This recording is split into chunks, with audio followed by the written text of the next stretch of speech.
Welcome back dear students, हमारा typing test जारी है।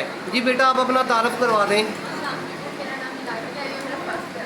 मनाहिल बेटा, एक क्वेश्चन भी आपसे पूछना है। आप हमें ये बता दें कि आउटपुट डिवाइसेस क्या होती हैं। वेरी गुड, शाबाश। ठीक है बेटा, स्टार्ट करें लिखना।